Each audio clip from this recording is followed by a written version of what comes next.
আমি ইচ্ছা স্বাধীন মতো চলতে পছন্দ করি, রান্নাটাও ঠিক তেমনই। আসসালামু আলাইকুম ফ্রেন্ডস। রান্নাটা আমি আমার ইচ্ছা মতোই করি। অনেকে বলে এরকম করলে ভালো হয়, ওরকম করলে ভালো হয়, কিন্তু আমি আমার যেটা ভালো লাগে আমি সেভাবেই রান্না করি। আজকে অনেক সময় পেয়েছি, তাই মনের মতো করে আস্তে ধীরে নেড়ে নেড়ে ভেজে ভেজে রান্না করব, সেটাই আপনাদেরকে দেখাবো। তো এখানটায় আমি পেঁয়াজটা ভেজে নিলাম, নিয়ে আজকে এটা হচ্ছে ব্রয়লারের মাংস, মানে পোলট্রি মুরগির মাংস দিয়ে আমি বিরিয়ানিটা করব, সেই জন্য এখানে আমি শুধু তেলের উপরে মাংসটা ভেজে নিচ্ছি। ভাজতে ভাজতে যখন তেলটা উপরে চলে, তখন খুবই সামান্য একটু পানি দিয়ে নিয়েছি। পানিটা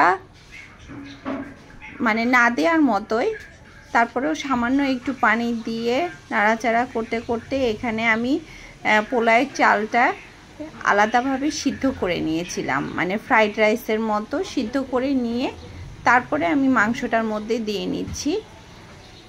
প্রতিদিন তো বিরিয়ানি একই রকম করে রান্না করি, তো ভাবলাম আজকে যখন প্রচুর সময় পেয়েছি আর আজকে ইফতারের মেনুতে শুধু বিরিয়ানি থাকবে, তাহলে একটু সময় নিয়ে দেখি এভাবে রান্না করলে কেমন হয়।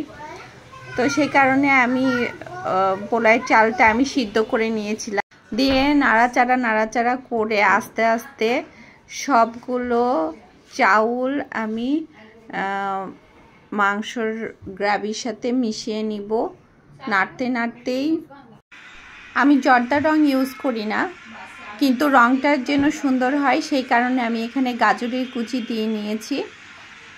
গাজরের কুচিও দিয়েছি। আজকে একটু মাংসর মধ্যে হলুদও দিয়ে নিয়েছিলাম। এখানটা আমি পরে কাঁচামরিচটা দিচ্ছি, এই জন্য যেন কাঁচামরিচের সবুজ কালারটা নষ্ট না হয়, সেই কারণে কম সিদ্ধ থাকলে কালারটা সবুজ সবুজই থাকবে, এই কারণে আমি পরে দিয়ে নিয়েছি কাঁচামরিচ। এখন সবগুলো মোটামুটি উপকরণ আমার দেওয়া শেষ। এখন আস্তে আস্তে নাড়তেই থাকবো, নেড়ে নেড়ে নেড়ে নেড়ে আমি রাইসটা একদম ঝরঝরা করে ফেলবো, প্লাস মাংসর সাথে এটা মিশে যাবে।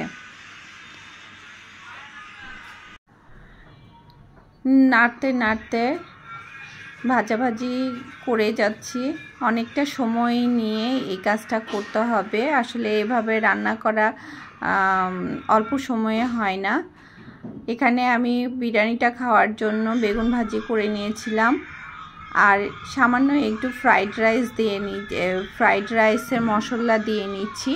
আমি এখানে বিরিয়ানির মশলাও দিতে পারতাম, কিন্তু আমি বিরিয়ানির মশলাটা দেইনি, কারণ বিরিয়ানির মশলা আসলে আমি নিজেও খেতে পারি না, প্লাস আমার বাচ্চারাও খেতে পারে না, এই কারণে আমি এখানে ফ্রাইড রাইসের মশলাটা দিয়ে নিলাম, গুঁড়াটা। আর এটা মানে তীক্ষ্ণ সেন্ট নেই, কিন্তু স্বাদটা বেশ ভালোই বাড়ায়। যাই হোক, সবগুলো একসঙ্গে মিক্সড করতে আসি, একটু সময় নিয়ে আসলে রান্নাটা করতে হয়। এই ছিল আমার আজকের বিরিয়ানি। ভালো থাকবেন, সুস্থ থাকবেন, আল্লাহ হাফেজ।